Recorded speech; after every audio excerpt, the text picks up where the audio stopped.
Nagbabalik po ang unang hirit. Narito na mga balitang dapat niyong malaman sa ating top hit.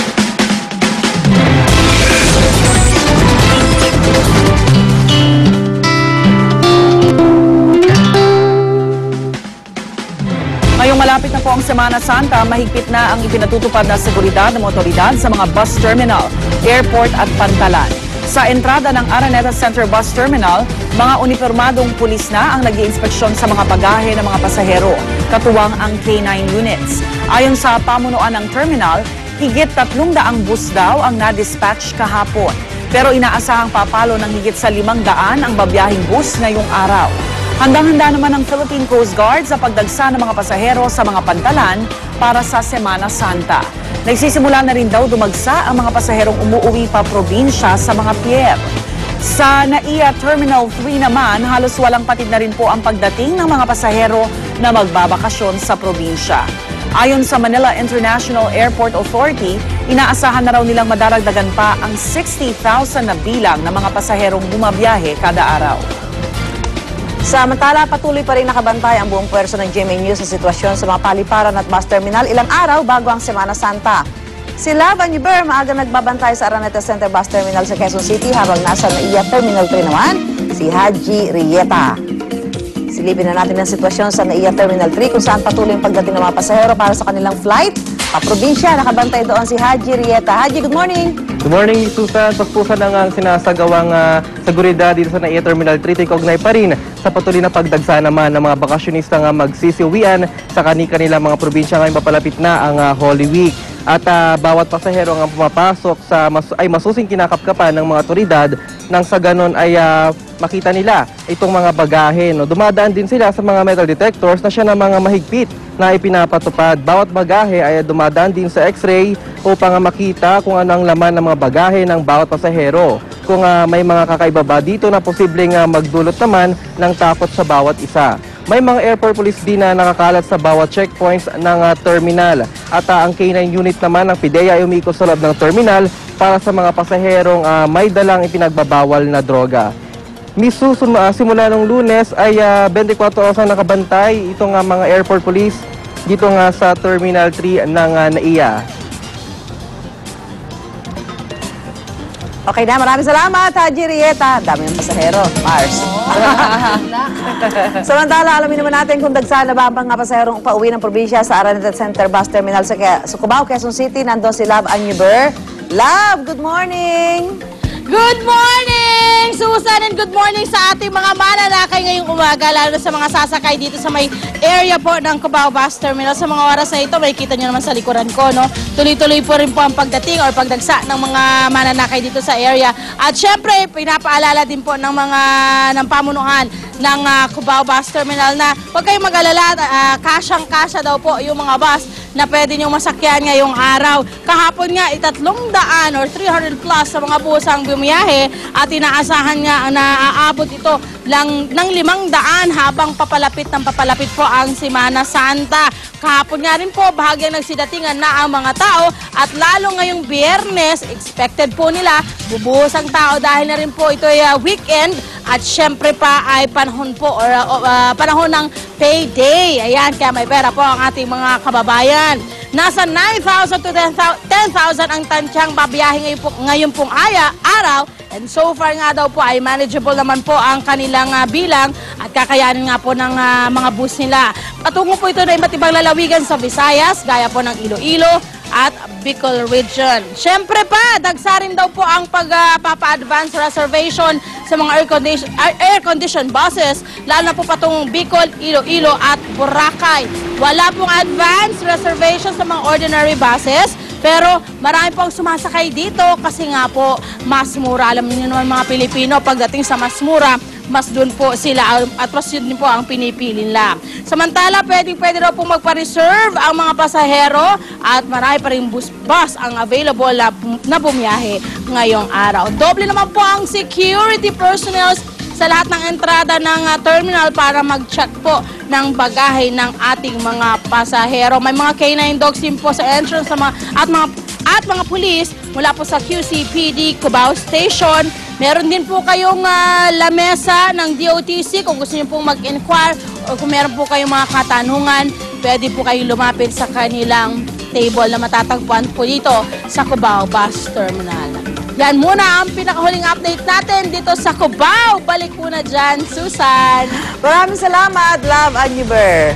Samantala, pinaghahandaan na ng ilang namamanata sa barangay San Pedro Codud sa San Fernando, Pampanga ang taunang pagpapapako sa krus tuwing Biyernes Santo. Tulad na lamang po ni Mang Ben Enahe na 26 na beses nang nagpapako sa krus.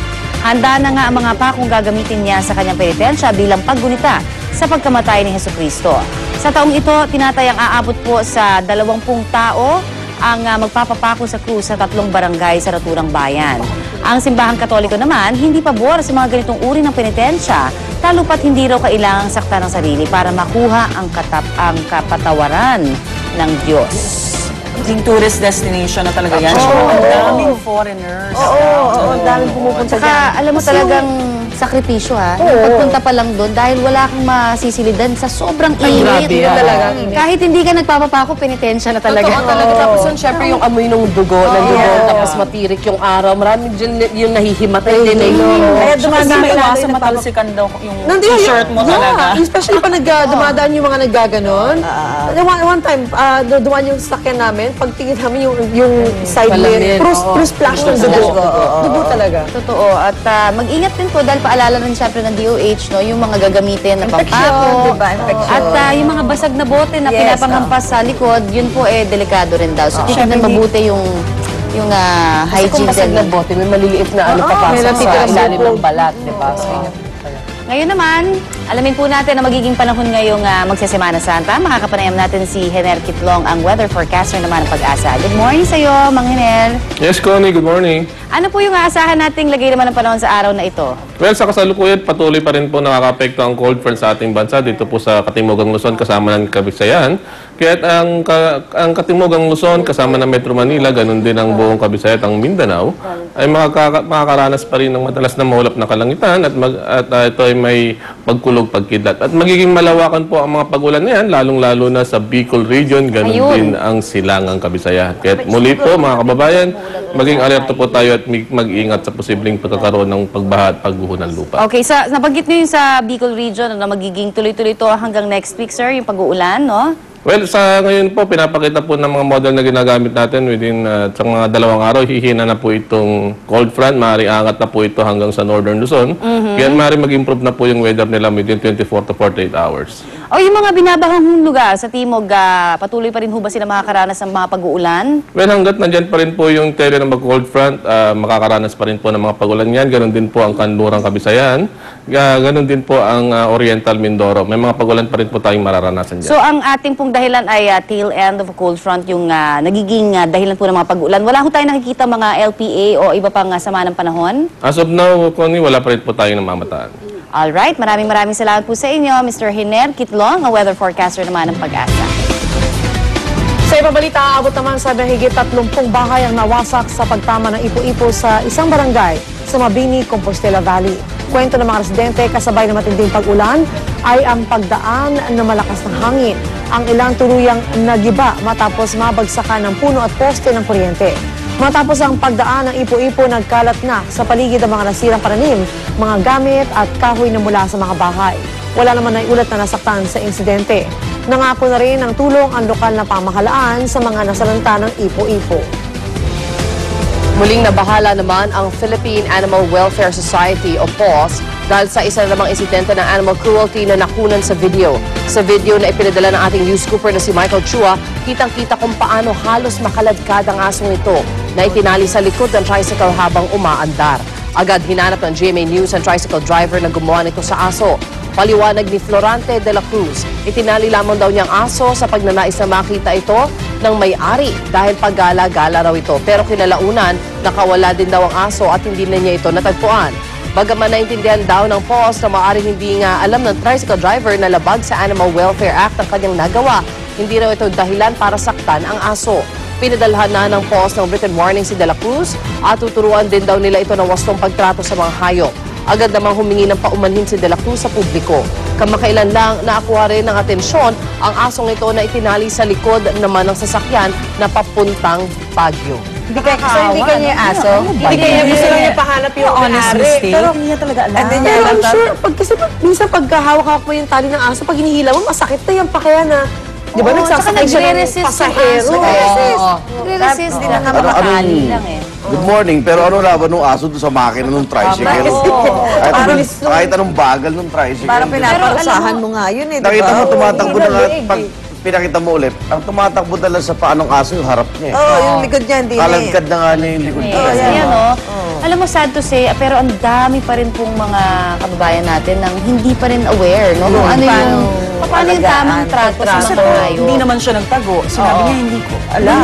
Gusto lang niya makita yung may-ari. So siguro in good faith, supposedly, pero parang yung ginawa niya talagang, So, next time mag-isip na lang siguro. So, kumbaga, effort pa siya na hanapin actually yung may-ari, no? So, good ganun naman pa yung mamagin, intention. parang Kasi ganun. hindi niya napapanood yung mga ano na, sa mga news na ang mga aso ay dapat, ay mga hayop ay tinatrato din ng ayos. Tama. wag naman kung ganyan. Ngayon, alam na niya. Hindi, palit tayo. Hindi niya naulitin Palit yan. tayo yung aso mag-drive. I-try nila natin. Sasabihin niya, karapatang pantao. Oo nga, Ilagay mo talaga. yung sarili mo. Talaga. Pinalalagyan ng aso. Totoo yan. Okay, Buhay din yan eh. Samantala, nabalot po ng lungkot ang commencement exercises ng St. Vincent de Paul Montessori and Science High School sa Laguna kahapon. Labis po kasi ang kanilang panghinayang matapos masawi yung kanilang directress at kanyang anak ng masalpok nga ng tren, yung sinasakyan ng kotse nung gabi ng Lunes para kumuha ng mga medalya, di ba, sa graduation na yan. Malaking kawalan daw sina Annabel at Cristina de Guzman na nagpakita ng matinding dedigasyon sa kanilang eskwelahan. Panawagan naman ang anak ng biktima, sana ipagtuunan daw ng pansin ng PNR ang paglalagay ng safety devices sa mga riles ng tren